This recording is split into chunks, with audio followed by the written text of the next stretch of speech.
حضرت امام بخاری رحمہ اللہ تعالی صحیح بخاری میں باب قائم فرماتے ہیں باب المصافحہ، اور اس کے تحت کچھ احادیث ذکر کی. پھر آگے ایک دوسرا باب قائم فرماتے ہیں باب الاخذ بالیدین، وصافح حماد بن زید ابن المبارک بیدی. تو حضرت امام بخاری رحمہ اللہ تعالی نے پہلے باب قائم فرمایا باب المعانقہ، پھر باب قائم فرمایا باب المصافحہ، پھر باب قائم فرمایا باب الاخذ بالیدین، یعنی معانقہ گردن کا گردن سے ملانا، جب دو آدمی ملے تو یہ بھی سنت.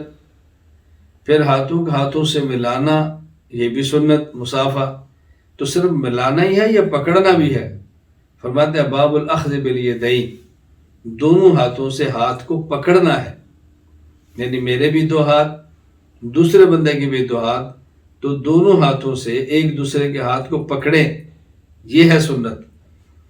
حضرت امام بخاری رحمہ اللہ تعالی یہاں فرماتے ہیں صافح حماد بن زید، حضرت حماد بن زید نے عبداللہ بن مبارک سے مصافحہ فرمایا بیدیہ.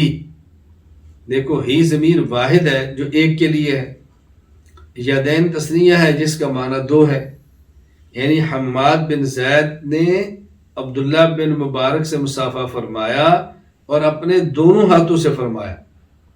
تو حماد بن زید کا مصافحہ بتایا جا رہا ہے اور ہاتھ ان کے دونوں ذکر کیے جا رہے ہیں. پھر آگے امام بخاری رحمہ اللہ روایت لائے علمنی النبی صلی اللہ علیہ وسلم التشہد وکفی بین کفی. حضرت عبداللہ بن مسعود رضی اللہ عنہ فرماتے ہیں کہ رسول اکرم صلی اللہ علیہ وسلم نے مجھے تشہد سکھایا، التحیات للہ والصلوات والطیبات، یہ سکھایا. اور سکھایا کیسے؟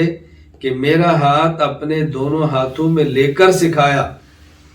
اب حضرت امام بخاری رحمہ اللہ اس حدیث کو مصافحہ کے باب کے تحت لا رہے ہیں، تو ظاہر اس کا تعلق مصافحہ کے ساتھ سمجھتے ہیں، تبھی اس کو مصافحہ کے ساتھ لا رہے ہیں.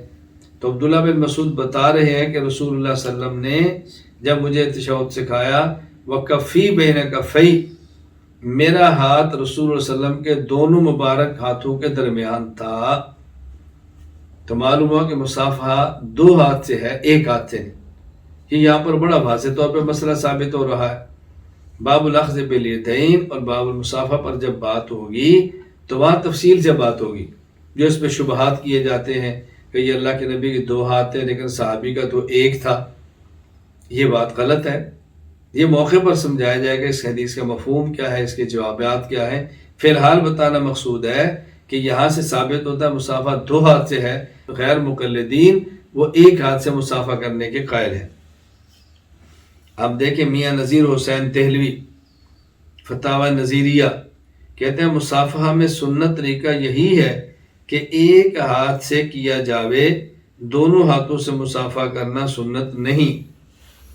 اسی طرح غیر مقلد مولوی عبد الرحمن مبارک پوری اسی فتوے کی تائید میں لکھتے ہیں جو کہ فتاوی نظیریہ میں درج ہے.